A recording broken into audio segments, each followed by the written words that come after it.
Graça e paz daquele que vive para todo sempre. Meus irmãos, estou aqui hoje para continuar falando do assunto do tabernáculo. Esse assunto tão importante. Nós estamos estudando o tabernáculo. Nós já vimos o propósito eterno de Deus sendo fragmentado no Antigo Testamento. Deus falou de muitas formas e de muitas maneiras aos pais pelos profetas, Hebreus capítulo 1, verso 1. E nesses últimos dias tem nos falado pelo Filho. Então nós estamos vendo o Filho no tabernáculo. Nós estamos vendo Jesus no tabernáculo e a igreja. Porque Jesus que é o cabeça e a igreja que é o corpo é o propósito central de Deus e da sua palavra. E o propósito do tabernáculo era Deus habitar no seu povo, entre o seu povo. Nós vimos esse propósito de Deus. E nós também falamos a respeito dos 5 tabernáculos. Nós vamos desenvolver essa história, essa ideia de uma maneira muito profunda. Hoje eu quero falar do primeiro móvel do tabernáculo na visão de Deus. Quando nós vamos estudar o tabernáculo do lado de fora, entrando para dentro, nós vamos ver as cortinas ali, a primeira porta. Depois nós vamos ver o altar do holocausto, a pia de bronze. Nós vamos ver o primeiro véu ali, as colunas. Entramos no santo lugar. No santo lugar nós vamos ter a mesa dos pães. Depois nós vamos ter a menorá, o castiçal, o altar do incensário, o véu que separa o santo dos santos dos santos. E, consequentemente, dentro do santo dos santos, a arca. Veja, se nós estivermos olhando para o lado de fora, mas Deus, Ele começa a sua revelação não pelo lado de fora, Ele começa a sua revelação pelo lado de dentro, pela parte mais importante, pela parte que fala dele mesmo.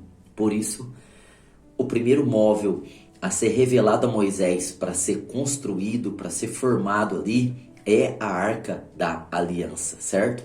Então nós vamos ver isso aqui em Êxodo, no capítulo 25, no verso número 10, dizendo assim, ó: farão também uma arca de madeira de acácia. O seu comprimento será de 2 côvados e meio, a sua largura de 1 côvado e meio, e a sua altura de 1 côvado e meio. Então veja que Deus está começando do lugar mais importante, do móvel mais importante, e é o móvel que fala dele, é o móvel que fala do filho dele. Então nós vamos estudar aqui hoje a arca da aliança. Veja que nós vamos ter muitas informações aqui nesse texto, certo? Se a gente continuar a leitura, nós vamos ver dizendo assim, ó: tu a cobrirás de ouro puro, por dentro e por fora, e farás sobre ela uma moldura de ouro ao seu redor. Então olha só, dando especificações da construção dessa arca. Fundirás para ela 4 argolas de ouro e as porás nos seus 4 cantos, 2 argolas de um lado e 2 do outro. Outras informações muito importantes. Farás varas de madeira de acácia, as cobrirá com ouro. Olha, de novo, mais informações para a arca. Meterás as varas nas argolas, aos lados da arca, para se levar por meio delas a arca. As varas permanecerão nas argolas da arca, não se tirarão dela. Então, porás na arca o testemunho que eu te darei. Então veja que essa é a descrição da arca da aliança, certo? Se nós continuarmos aqui no versículo 17 até o 22, nós vamos ver o propiciatório. Então o propiciatório era a tampa que cobria a arca. Então nós já vamos ver aqui 2 itens. Parece que é um só, mas na verdade são 2. A arca, aquela caixa quadrada com essas medidas, e por cima a tampa. Então a arca e o propiciatório, que é a tampa da arca. Então nós vamos estudar aqui hoje a arca. Lembrando, já dando a informação, que a arca, ela está falando da pessoa de Jesus. Veja, a pessoa de Cristo está sendo revelada na arca. E o propiciatório está falando da obra de Jesus Cristo. E se a gente continuar lendo, nós vamos ver aqui também que Deus diz assim que ele iria falar no propiciatório. Então veja que é as palavras de Cristo. Então nós vemos aqui já no primeiro móvel do tabernáculo, o espírito de profecia, que é o testemunho de Jesus Cristo, revelando seu Filho. Apocalipse 19:10 diz que o espírito de profecia é o testemunho de Jesus Cristo. E o que é o testemunho de Jesus Cristo? É o que Jesus é, a arca. É o que Jesus fez, o propiciatório. E é o que Jesus falou, é o que fala pela obra, certo? Porque Deus iria falar em cima do propiciatório. Então olha como há uma perfeição muito grande aqui já. Nós só começando a estudar isso, nós já vemos o espírito de profecia falando da pessoa de Cristo, falando da obra de Cristo e falando do ensino de Cristo, falando da pessoa na arca, falando da obra no propiciatório e falando do ensino através da voz que Deus falaria ali em cima no propiciatório. Então é algo tremendo já, né? Mas olha só, vamos voltar para o versículo 10. Vamos começar a estudar vagarosamente a respeito dessa arca, certo? Olha o que diz aqui no versículo 10. Também farão uma arca de madeira de acácia. Então a primeira informação que nós temos, veja, Deus está começando a arca ficava no Santo dos Santos, aí tinha o véu, aí depois do véu tinha o altar do incensário, a mesa dos pães, a minoral, o castiçal, certo? O véu, passava, tinha a pia de bronze, o altar e saía do átrio. Mas você viu, Deus está começando de dentro para fora, porque a obra de Deus nunca começa de fora para dentro, mas de dentro para fora. Então por isso que a parte mais profunda, mais íntima do tabernáculo é a arca, e Deus começa pela arca, e nós já vamos ver isso também na nossa vida, o padrão de Deus trabalhar na nossa vida, que é do espírito para a alma, para o corpo, ou seja, de dentro para fora, certo? Então olha só, nós vimos aqui que é uma arca de madeira de acácia. Existem bíblias que está dizendo assim, madeira de cetim, que seria a mesma madeira, certo? Então nós vamos ver que a arca era feita de madeira. Então a primeira figura aqui, o primeiro material é a madeira, e é a primeira figura que nós temos que estudar, que é o simbolismo. Falando do Senhor Jesus. A arca fala do Senhor Jesus como homem, certo? Por isso que ela é feita de madeira e não de ouro. Ou seja, a construção da arca é de madeira de acácia, certo? Então olha só, eu fiz aqui, a madeira é a natureza, é figura da natureza humana. Madeira na Bíblia, no Antigo Testamento, é figura da natureza do homem, certo? Então por isso que a arca é feita de madeira, porque ela está falando do Senhor Jesus, homem. Então veja, essa acácia, ela é uma madeira assim, misteriosa e interessante. Por quê? Porque é a única madeira que aceita o ouro quente. Outras madeiras não aceitam. E Deus já sabia disso e por isso fez com que Moisés recebesse a direção para fazer a arca de madeira de acácia, porque essa madeira aceita o ouro. Então a arca ela é revestida de ouro pro lado de dentro, pro lado de fora, certo? Então, primeira informação que nós temos do porquê ser acácia. Essa madeira de acácia, ela tem lados muito positivos. Primeiro que ela é durável, ela é resistente, ela é fácil de trabalhar, ela é flexível. Então ela aponta para o Senhor Jesus mesmo, não é verdade? Por quê? Porque o Senhor Jesus, ele é resistente, ele aceita o trabalho, ele aceita ser trabalhado, ele é flexível, ele é dependente do Pai. É uma figura do Cristo. Mas a madeira de acácia também, ela tem alguns nódulos, alguns espinhos, falando da fragilidade dessa madeira. Porque a madeira aponta para a humanidade, para a natureza humana. Então, a natureza humana do Senhor Jesus era uma natureza humana como a nossa natureza. Ele não era um superman humano, um super-homem. Não. Ele é representado pela madeira de acácia justamente porque ele esteve na nossa natureza humana frágil, certo? Então veja que as primeiras informações a respeito dessa arca. Agora, se a gente for lá para o Novo Testamento, já que nós vamos estudar aqui hoje, né, que o Senhor Jesus, ele é um homem, a encarnação. Por isso, madeira de acácia, falando da natureza humana de Cristo. Agora aqui em Gálatas, no capítulo 4, no verso número 4, diz assim, ó: vindo, porém, à plenitude dos tempos, Deus enviou seu Filho, nascido da lei, certo? Nascido de mulher. Então veja que, vindo, porém, à plenitude dos tempos, Deus enviou seu Filho, nascido de mulher, nascido sob a lei. Então olha só a informação aqui. O Senhor Jesus, nascido de mulher. Nascido, ou seja, ele se tornou um homem pelo nascimento, certo? Então antes nós vimos que o Senhor Jesus é Deus, e ele estava já na forma de Deus, na condição de Deus, de eterno. O Senhor Jesus nunca foi criado, ele é o Criador, mas ele se tornou homem. Então ele nasceu de mulher e por isso ele tomou, certo? A forma humana, ele encarnou. Então essa doutrina da encarnação, certo? Da encarnação de Jesus. Jesus está sendo encarnado. Ele é o verbo vivo, ele é o Deus vivo, ele é o Deus onisciente, onipresente, onipotente, mas agora, para salvar o ser humano, ele está encarnando, e por isso que a primeira peça ali do tabernáculo, o primeiro móvel é a arca, e essa arca é de madeira,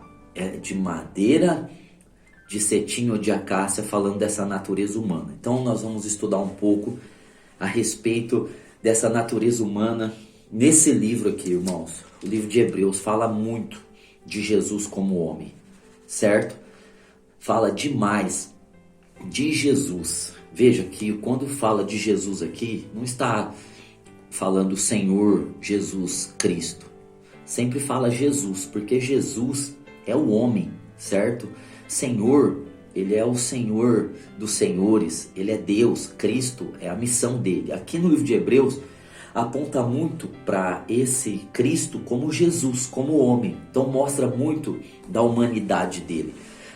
Então, nós estudarmos a humanidade do Senhor Jesus vai nos dar uma clareza da sua obra, do que ele é e do que ele fez, certo? Então veja que o escritor de Hebreus, ele teve essa preocupação, ou esse anseio pelo Espírito Santo, de mostrar, de provar que não era uma farsa, que não era Deus aqui. Ele é um homem nada, ele não é homem coisa nenhuma não, ele só está no corpo de um homem, mas ele está usando os poderes de Deus dele. Não, ele era Deus por natureza, por essência, ele nunca deixou de ser Deus, mesmo homem ele continuou sendo Deus, mas ele não usou os poderes miraculosos, extraordinários de Deus. Ele deixou a onisciência, a onipresença, a onipotência dele no céu e se tornou de fato aqui um homem para nós.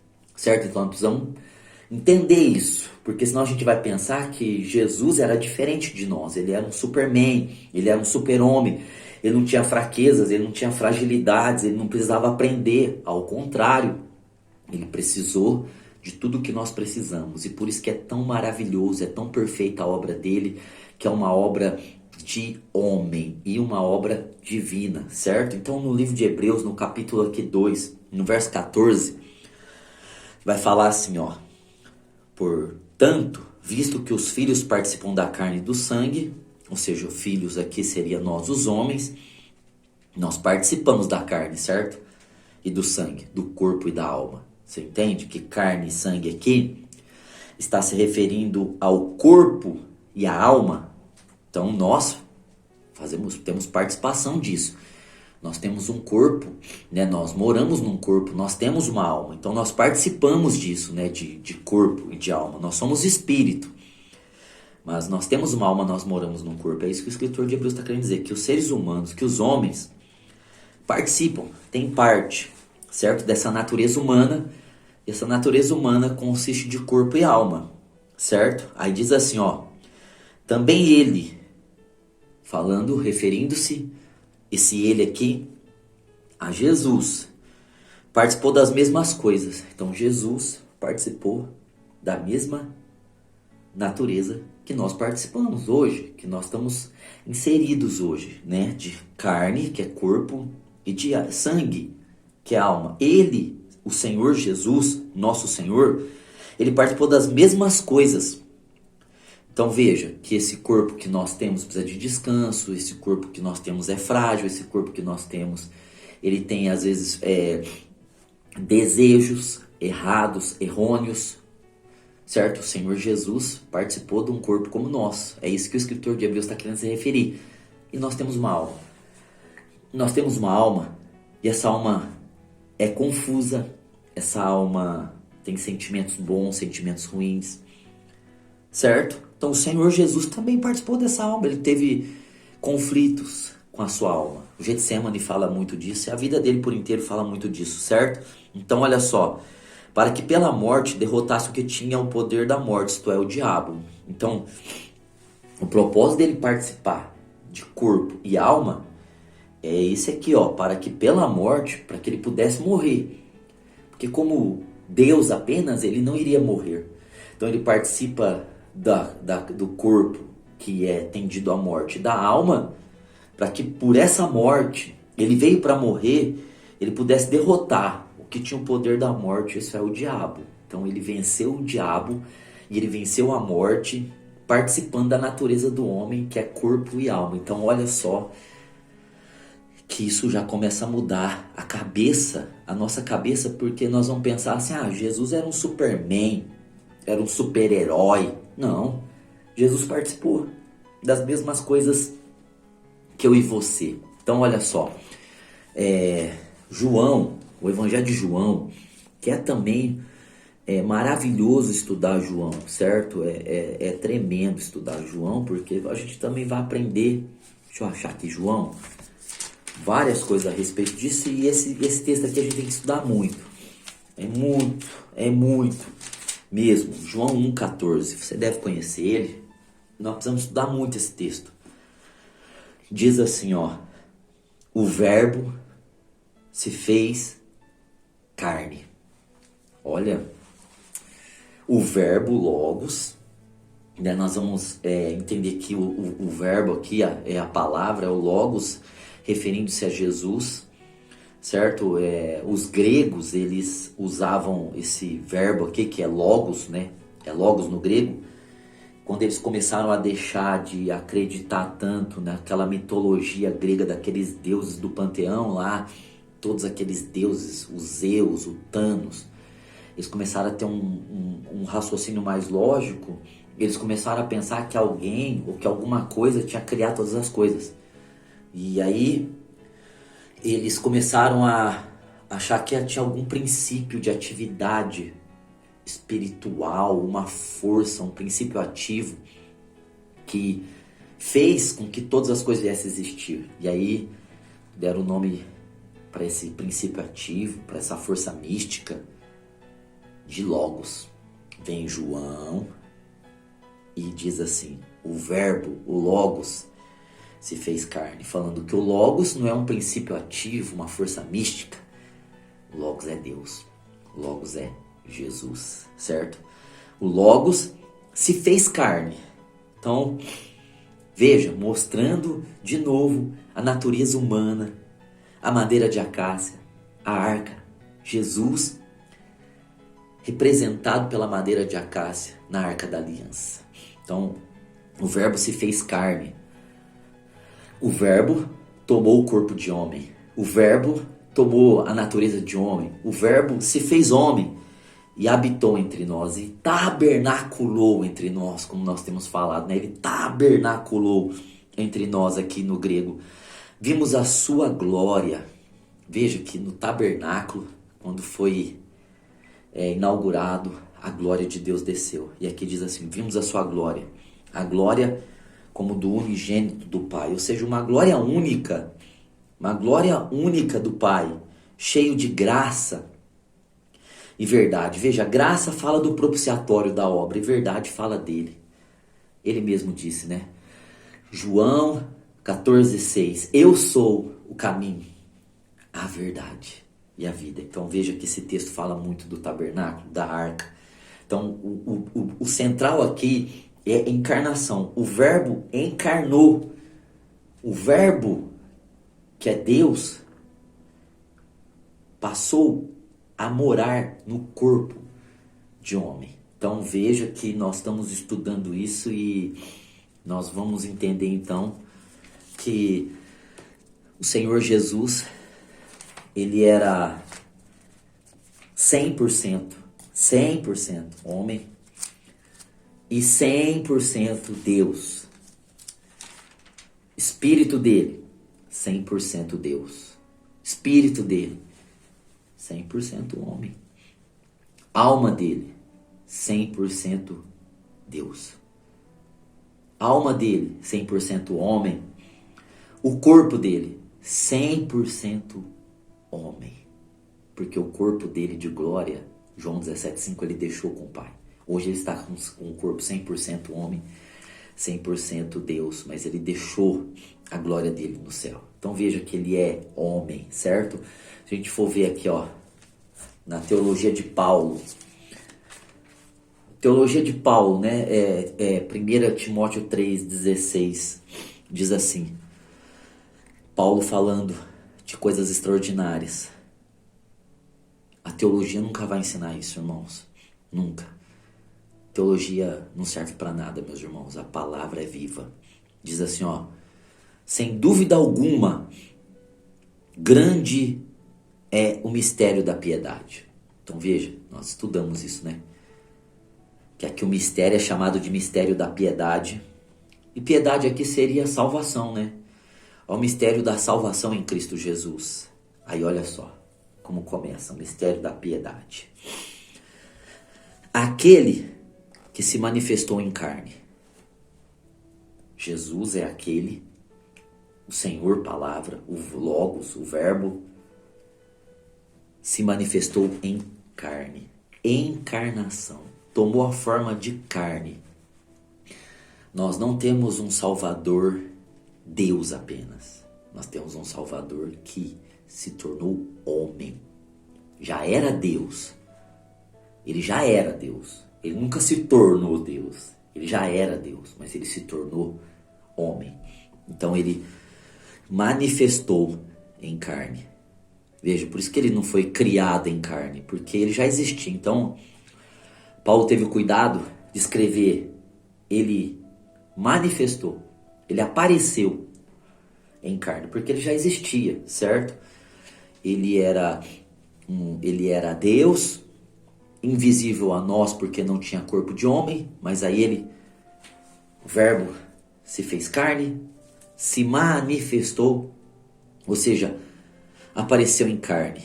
E aí o texto continua, né, de maneira extraordinária. Foi justificado em espírito, falando da ressurreição, visto dos anjos, falando da glorificação, pregado aos gentios. O evangelho está sendo pregado até hoje, crido no mundo, o evangelho está sendo crido no mundo, recebido acima na glória, e Jesus vai estar acima na glória de maneira completa quando o corpo dele, místico, que é a igreja, subir. Então por isso está aqui por fim recebido na glória, certo? Olha que coisa maravilhosa, extraordinária. Então a gente pensa que foi um truque, né? Muito o diabo quer fazer a gente pensar que foi um truque. Os homens, teólogos assim que estudam a Bíblia por estudar, querem pôr pra gente que essa história não é verdadeira, mas o verbo se encarnou. A encarnação é uma doutrina fundamental para a salvação e para o crescimento espiritual. Bom, para a gente estudar então essa natureza humana, nós precisamos entender que essa natureza humana de Cristo não era uma natureza humana fajuta, enganadora. Não, a minha natureza humana ela é frágil, mas a de Cristo não. A de Cristo não era frágil, não. A minha natureza humana é frágil e a de Cristo foi frágil, certo? Por isso está escrito que ele participou da carne como a nossa carne, certo? Que é o nosso corpo, e do sangue, que é a nossa alma, como a nossa alma. Mas o livro de Hebreus, já que o escritor de Hebreus, ele vai falar muito do tabernáculo, ele vai falar muito desse sumo sacerdote, e ele está querendo falar do sumo sacerdote, que é Jesus, o nosso sumo sacerdote. E o sumo sacerdote, ele era levantado para interceder pelo povo, certo? E aí ele vai falar muitas coisas tremendas para nós a respeito disso. Então em Hebreus no capítulo 4, no versículo 14, diz assim, ó: visto que temos um grande sumo sacerdote, Jesus, o Filho de Deus. Então, Jesus é o nosso sumo sacerdote, nós vamos estudar isso bem mais para frente, vai ser muito bom.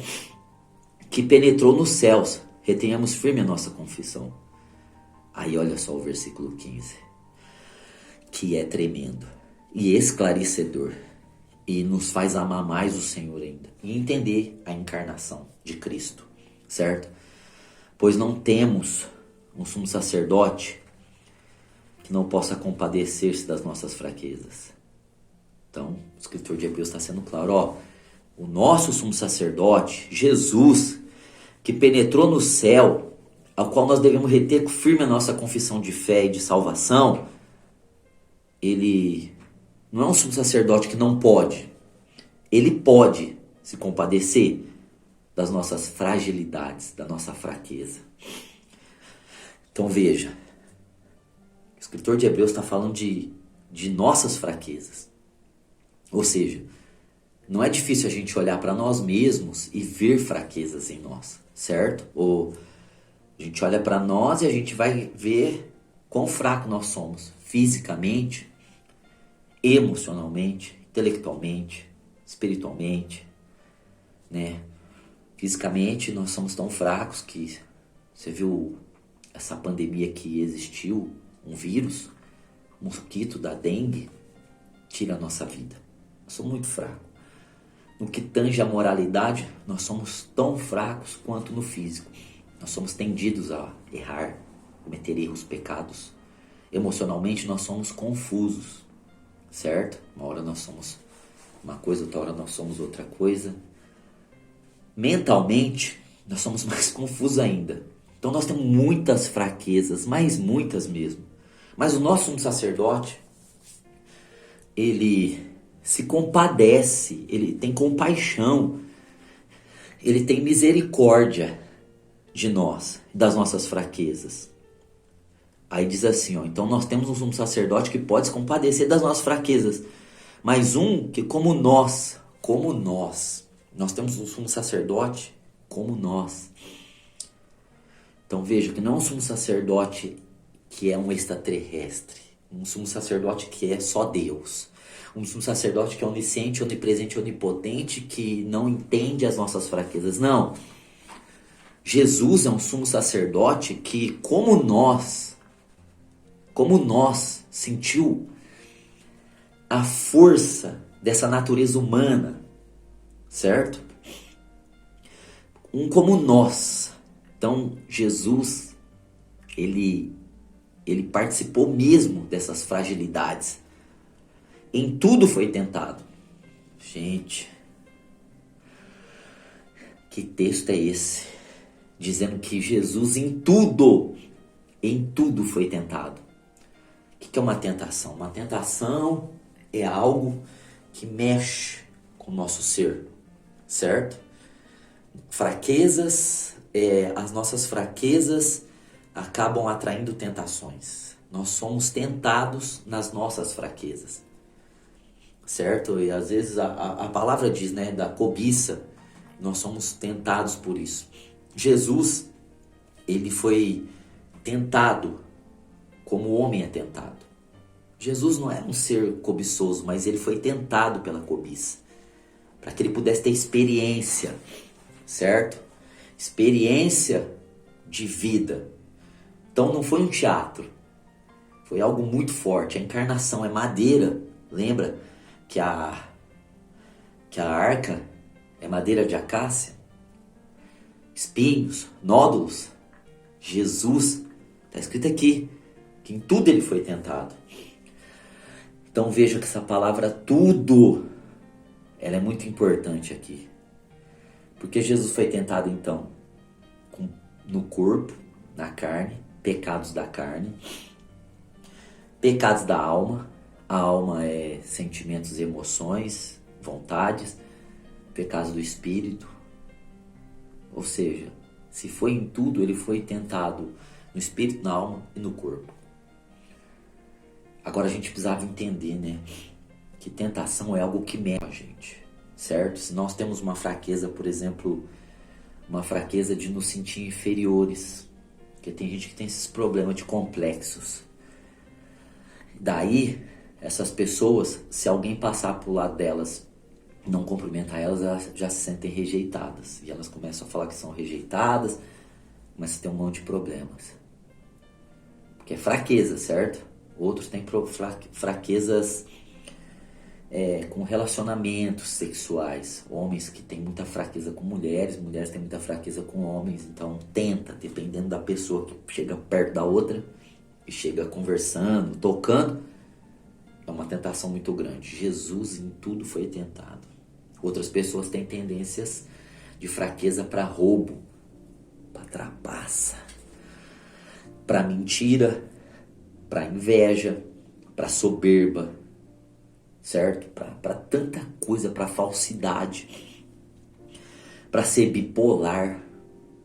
Olha só, que o nosso sumo sacerdote, ele foi tentado em tudo.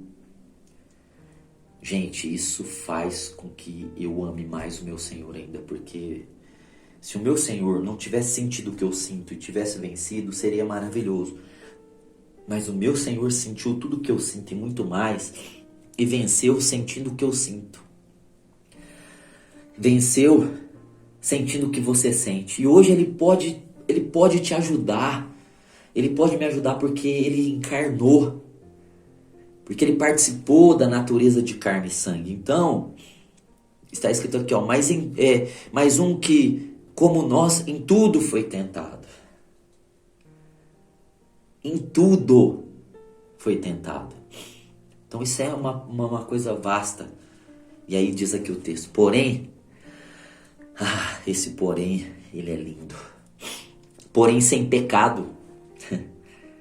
Ou seja, ele não pecou, porque nós somos tentados e acabamos caindo na tentação. Não é verdade? Nós acabamos caindo em tentação. Mas o nosso sacerdote, ele manifestou em carne, participou da carne e do sangue, em tudo foi tentado, mas não caiu na tentação. Não pecou. 1 Pedro 2,22, por sua boca não passou engano algum. Gente, você já imaginou um homem não passar engano pela boca, não falar um engano durante 33 anos de vida, não ter um engano pela boca, uma palavra errada, uma palavra chula, uma palavra indecorosa, uma mentira. Meu Deus. Esse homem, mesmo em natureza humana, sendo Deus, foi tentado em tudo e nunca cedeu à tentação. Então isso acaba mudando um pouco a nossa concepção de Cristo. A gente acha às vezes que foi um teatro. Não, mas ele era Jesus. Nesses longos anos de vida aqui da igreja, de cristianismo, muitas vezes eu ouvi as pessoas disserem assim, ele perdoou porque ele era Jesus. Ele era Deus. Ele falou de dar outra face, porque ele é Deus. Ele falou de caminhar a segunda milha, porque ele é Deus. Ele falou de dar a túnica e a capa, porque ele é Deus. Ele falou para amar inimigos, também ele é Deus. Não, isso muda completamente a nossa ideia. Ele era homem, 100% Deus, sempre foi Deus. Se tornou, manifestou, participou, homem, tentado, as mesmas fraquezas que a nossa carne, nossa alma e nosso espírito, nossa alma e nosso corpo possuem, ele também, mas ele não cometeu pecado. Então quando a gente lê em Mateus capítulo 4, em Lucas capítulo 4, da tentação de Cristo, a gente acha assim, é Jesus, né? É Jesus. É Jesus, é isso mesmo, é homem. Não era Deus ali, na plenitude dos seus atributos incomunicáveis. Era Deus participando de natureza humana, sendo tentado pelo diabo, como nós somos tentados. Então, não era um teatro. O diabo não foi lá assim, eu vou fazer aqui meu papel, você faz teu papel, Jesus, eu sou o ator que te tenta, você é o ator que é tentado e depois fica tudo certo. Não, o diabo viu que ele era homem mesmo. O diabo ainda fez as perguntas, você é filho de Deus? Porque viu que ele era homem mesmo. Estava muito escondido ele ser filho de Deus. O diabo conseguiu ver mais a humanidade dele. E ele ficou 40 dias com fome. E aquelas 3 tentações foram reais. Ele sofreu aquelas tentações mesmo. Não foi um teatro. E a gente pensa que Jesus só foi tentado ali naquelas 3 vezes. Aquelas 3 vezes engloba esse tudo aqui. Mas Jesus foi tentado durante toda a sua vida. Principalmente durante os seus 3 anos e meio de ministério. Sua última semana de vida. E sua vida na cruz ali, sua obra na cruz. Foi de tentação absoluta. Em tudo ele foi tentado, mostrando essa natureza da carne. Então olha só, olha os dias da carne. Hebreus, ele quer mostrar isso para nós. Então vai falar agora aqui, ó, Hebreus 5, 7 a 9. Olha só o que diz o escritor de Hebreus falando de Jesus. Eu volto a repetir. O escritor de Hebreus, ele apresenta muito Jesus como homem. Né? A gente tem muita realidade mesmo. Sabe que é a realidade de Cristo humano, encarnado, na forma de carne, tendo as mesmas emoções, as mesmas fraquezas, os mesmos sentimentos, pensamentos que nós. Alguém diz assim, mas nunca passou um pensamento impuro pela cabeça de Cristo. Passou, só que ele não caiu no pensamento. Jesus nunca teve um sentimento ruim. Teve. Demais, muitos. Em tudo ele foi tentado. Natureza humana, encarnação, arca feita de madeira de acácia. Então olha só. Hebreus 5, 7 vai falar assim, ó. O qual, falando de Jesus, esse o qual aqui falando de Jesus, nos dias da sua vida terrena, ou nos dias da sua carne, tem bíblias que estão assim, nos dias da sua carne, mas eu gostei dessa tradução aqui também, que está falando nos dias da sua vida da terra, porque ele já tinha vida no céu, né? Então está sendo, olha como o escritor de Hebreus também, ele é muito criterioso nas palavras que ele está usando, né? Nos dias da sua carne, no dia da sua vida terrena, tendo oferecido com grande clamor e lágrimas. Veja, se ele fosse Deus, você já viu Deus oferecendo clamor e lágrimas, orações e súplicas ao que o podia livrar da morte?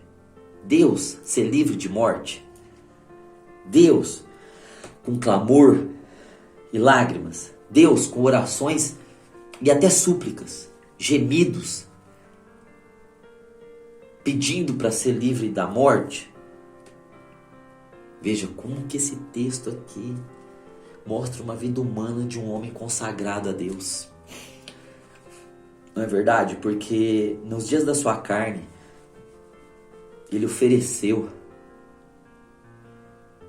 com grande clamor. Veja, às vezes a gente pensa assim, lendo os evangelhos, Jesus não chorava, que Jesus não orava.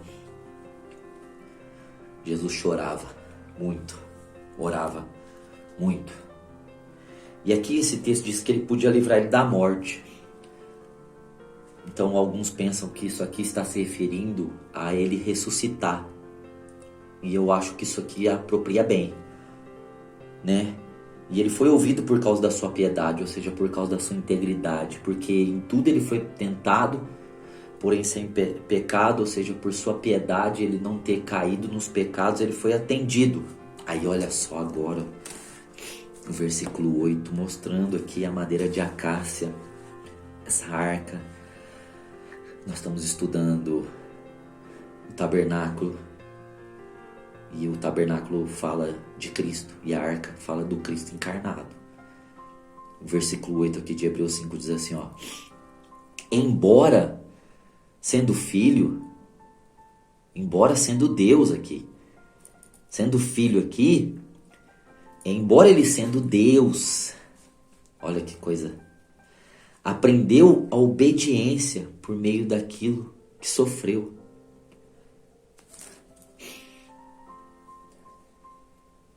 Você já viu Deus obedecendo? Não. Ele estava na eternidade coexistindo com Deus, certo? Ele coexistia com Deus. Então, como Deus, ele nunca obedeceu, porque não precisa obedecer. Deus não precisa obedecer. Deus é Deus.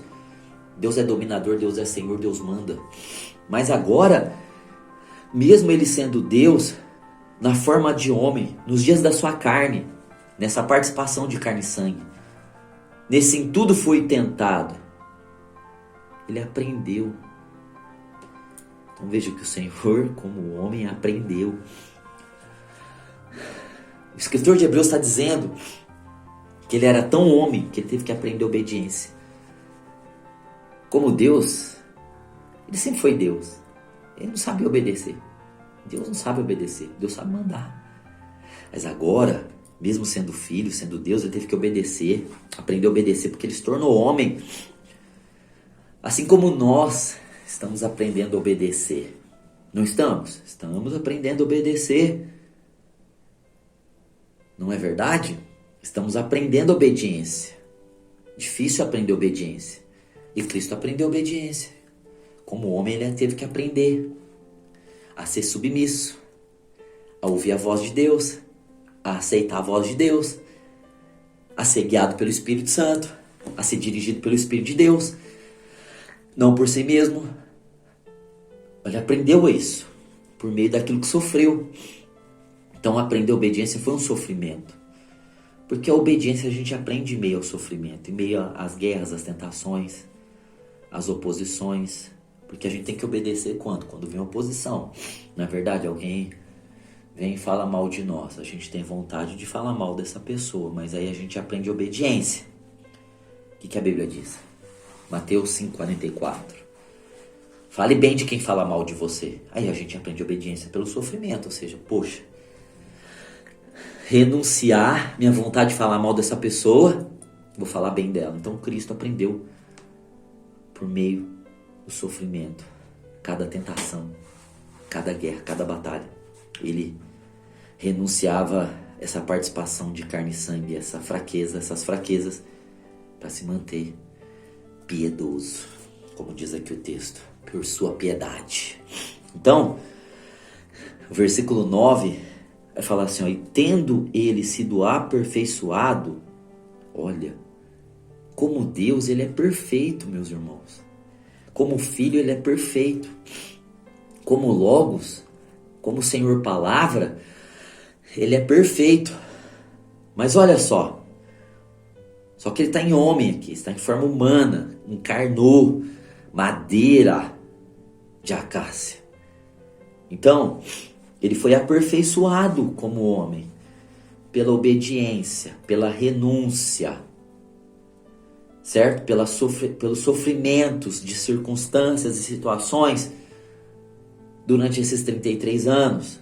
Então ele foi aperfeiçoado, ele foi moldado um homem perfeito, porque Deus perfeito,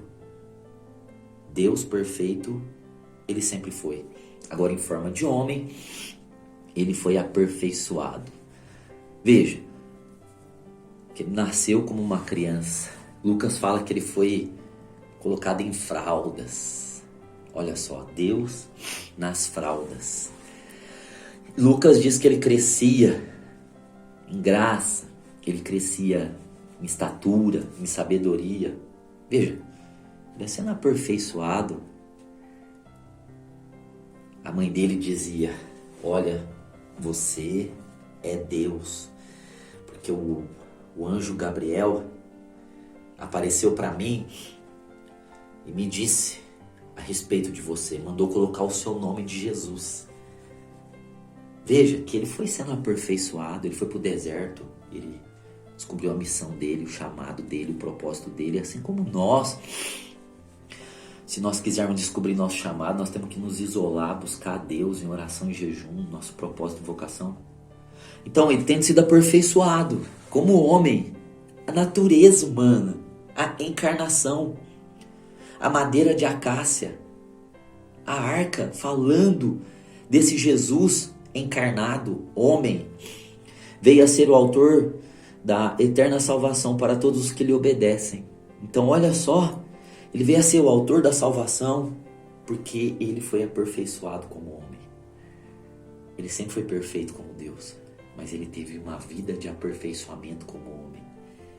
Ele era perfeito e ele foi se aperfeiçoando na sua perfeição. Como Deus, ele era perfeito. E nessa natureza humana, ele foi se aperfeiçoando para ser o nosso grande sumo sacerdote, para ele se compadecer. O Senhor não entende por onisciência as nossas fraquezas. Ele entende por experiência as nossas fraquezas. Onisciência porque ele sabe tudo. Agora por experiência porque ele passou pelas experiências de espírito humano, por experiência de alma humana, por experiência de corpo humano. Então é muito forte essa doutrina da encarnação, certo? Maria ali recebendo pelo Espírito Santo Jesus e o Espírito Santo colocando Jesus ali, Deus para se tornar homem no ventre de Maria, e o Espírito sendo o pai de Jesus e Maria sendo a mãe e nascendo um homem e um Deus, 100% Deus, 100% homem. Isso é extraordinário, não é? Com as mesmas fraquezas que nós. Então olha só, eu queria que você visse aqui, né, que é tão importante isso, que olha só, que o anticristo ele nega isso, né? É uma das coisas que a gente sabe se o Espírito é de Deus ou não por essa doutrina aqui. Agora veja como que a igreja está longe, né? A igreja nem conhece esses assuntos direito. E é um assunto de tanta importância porque a gente sabe se o Espírito vem de Deus ou não por essa matéria aqui, a encarnação.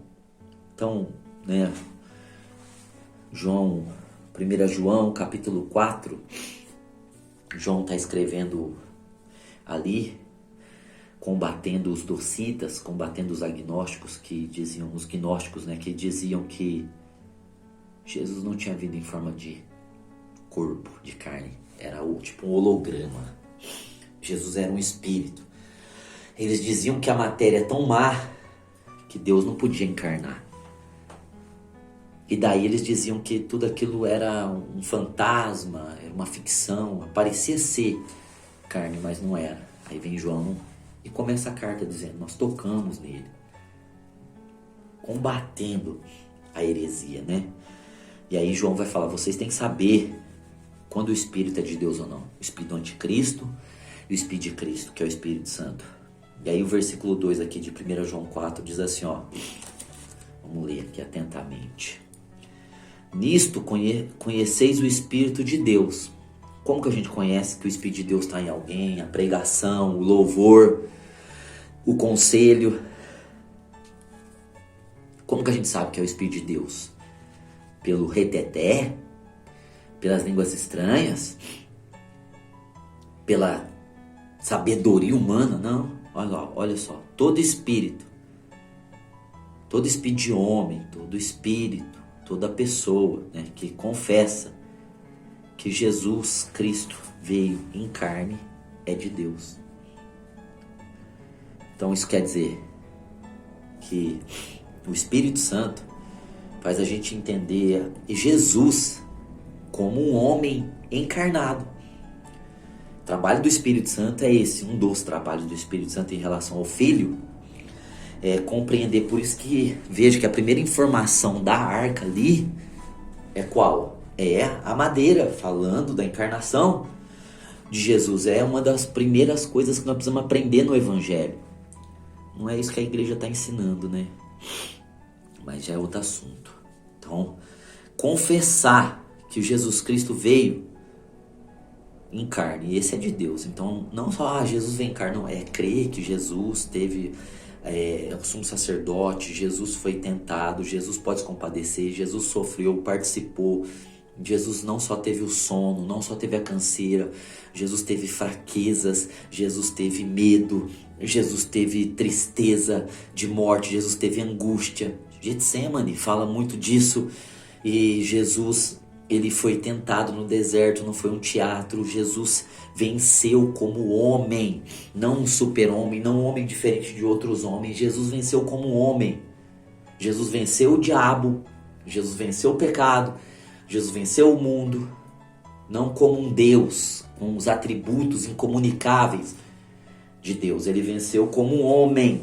Então veja que todo espírito que confessa, que fala, que crê com o coração, que aprendeu isso e confessa que Jesus Cristo vem em carne é de Deus. Ou seja, o Espírito de Deus ensina a encarnação de Cristo. Aí olha só o versículo 3 e o versículo 3 também é tão esclarecedor quanto o 2. Diz assim, ó: mas todo espírito, demônio, homens, todo espírito, demônio nunca vai falar isso, né? Ao contrário, demônio vai até as falsas doutrinas lá. Paulo disse que nos últimos dias, expressamente o Espírito diz, de homens que iam apostatar da fé, iam ensinar a doutrina de demônios. Aqui, doutrina de demônios. Mostrar que Jesus era só Deus, ou tirar a encarnação, a humanidade de Cristo. Esse é demônio puro. Mas todo espírito que não confessa Jesus não é de Deus. Então não confessou Jesus, não é de Deus. Ah, mas pregou de Moisés lá, mas confessou Jesus? Não, mas nós rodeamos as muralhas de Jericó, mas falou de Jesus? Não, mas nós participamos da campanha de Naamã, mas falou de Jesus? Não, revelou meu SIC, meu RG, mas falou de Jesus, confessou Jesus. Se não confessou Jesus, irmão, pode ter um show pirotécnico, pode ser um circo, não é de Deus. Este é o espírito do anticristo, olha só, o espírito que vai contra Cristo, ó, esse aqui, ó, qual que é o espírito que vai contra Cristo? O anticristo, do qual já ouvistes que há de vir e agora já está no mundo. Então veja que o espírito anticristo é o espírito que tira, ele arranca essa parte da obra de Cristo como homem, da pessoa de Cristo como homem, das palavras de Cristo como homem. Certo? Porque o diabo ele perdeu para um homem, o pecado foi vencido por um homem, o mundo foi vencido por um homem, o céu foi conquistado por um homem. Jesus está assentado como homem também hoje no céu.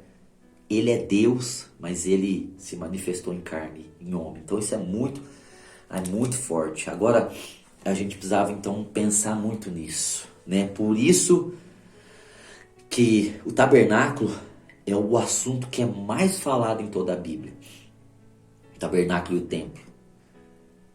E o primeiro item que Deus vai especificar para Moisés reproduzir, fazer uma cópia igual ao original, apontando, né, para algo que tem realidade, é a arca. E a realidade da arca é o Senhor Jesus. E a primeira informação é que essa arca é de madeira, de acácia. Falando ainda mais da natureza humana, apontando para Cristo encarnado. Então, olha só, a Bíblia ela vai falar muito a respeito disso, né? Aqui, ó, por exemplo, vamos pegar aqui Romanos, capítulo de número 8. Vai falar de Cristo na carne aqui, ó. Romanos 8, a doutrina de Paulo, né? Que Paulo deixou a doutrina para nós. Veja, nós começamos lá em Êxodo 25:10, falando da arca, mas olha só, nós estamos interpretando as informações que o Espírito Santo deu para aquele povo judeu. Nós, a igreja, temos nada a ver com o tabernáculo físico, mas nós sabemos que a fragmentação de Deus está nesse tabernáculo. Então nós estamos estudando o tabernáculo para ver Cristo nele, certo? Então isso é maravilhoso.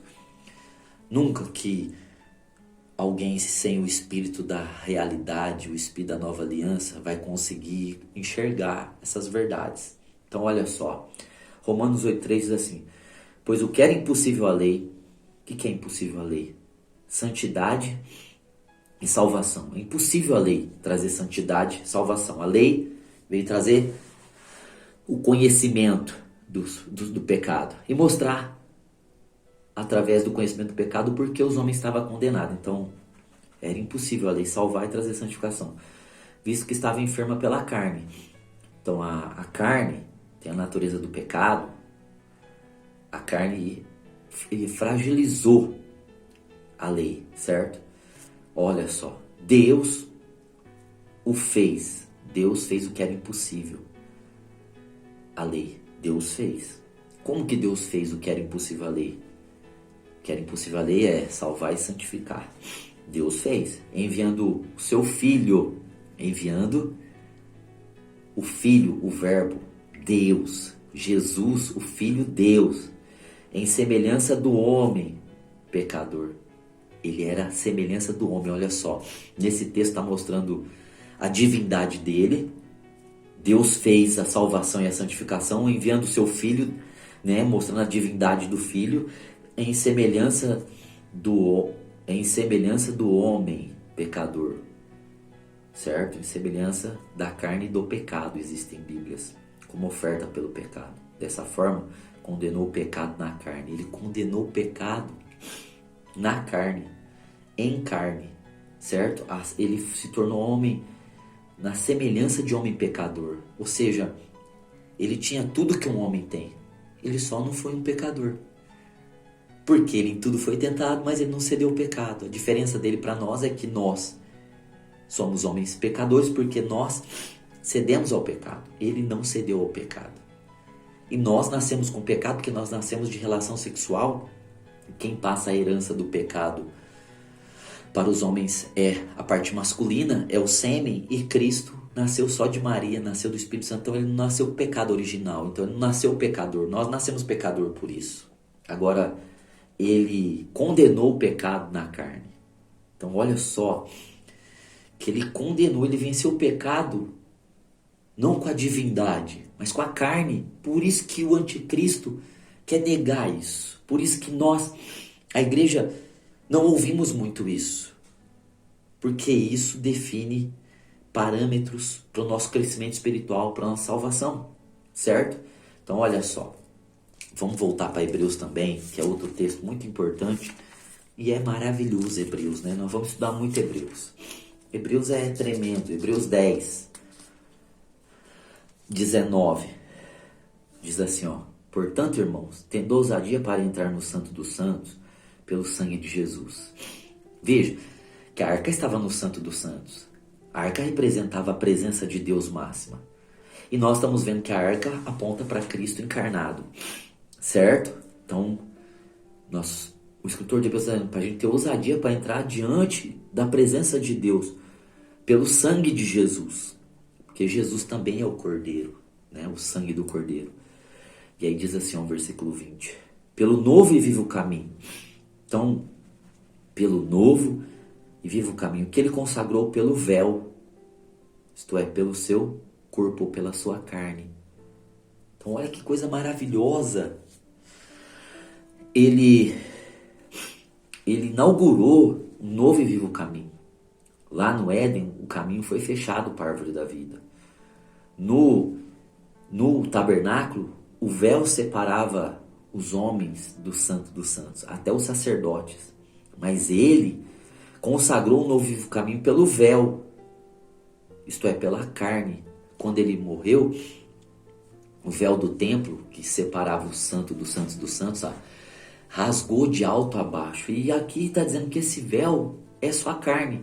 Aquele véu representava que o pecado estava separando os homens de Deus. Então, na carne, ele condenou o que separava. Então, o véu se tornou a carne dele. Ele rasgou o véu, rasgando a sua própria carne. Então, veja como que a encarnação de Jesus, ela é de suma importância para nós. Ela é muito importante para nós, não é? Porque diz aqui que o véu rasgou pela carne.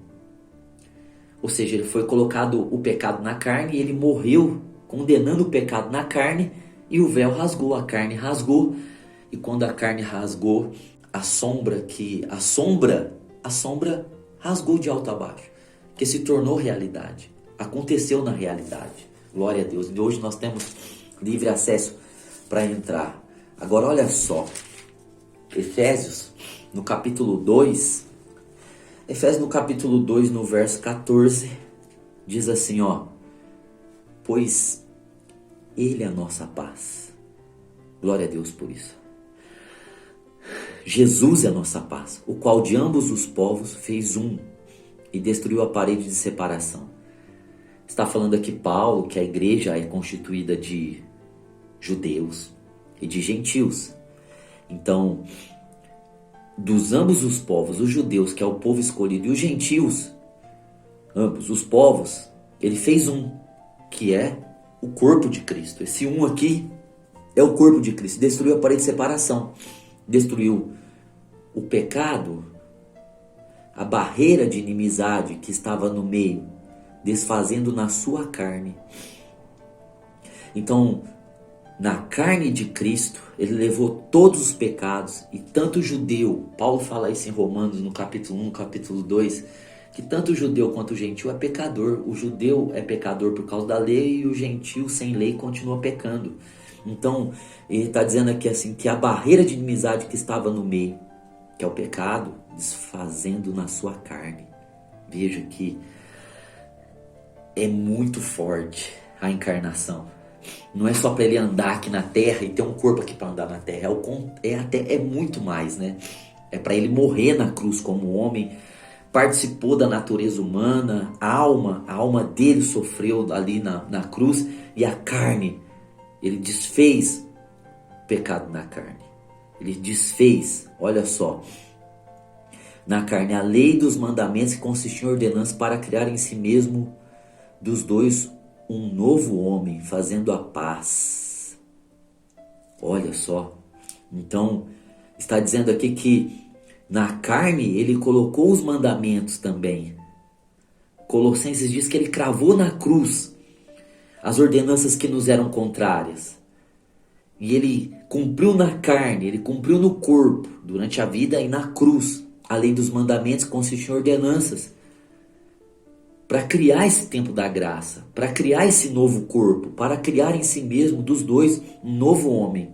Veja, a igreja é chamada de homem aqui, fazendo a paz, isso é um mistério, fazendo a paz entre judeus e gentios. E pela cruz, por sua obra, pelo propiciatório, reconciliar ambos com Deus em um só corpo, o corpo de Cristo, matando com ela a inimizade.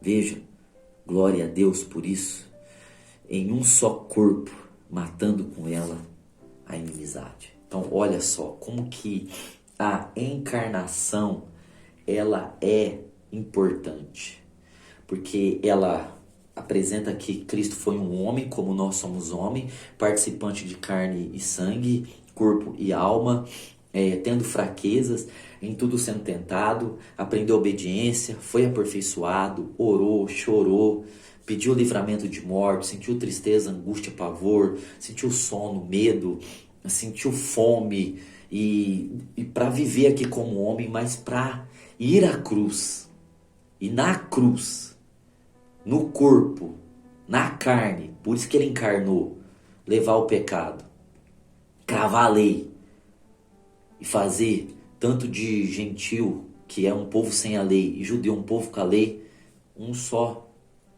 povo, um só homem no seu próprio corpo. Então veja, irmãos,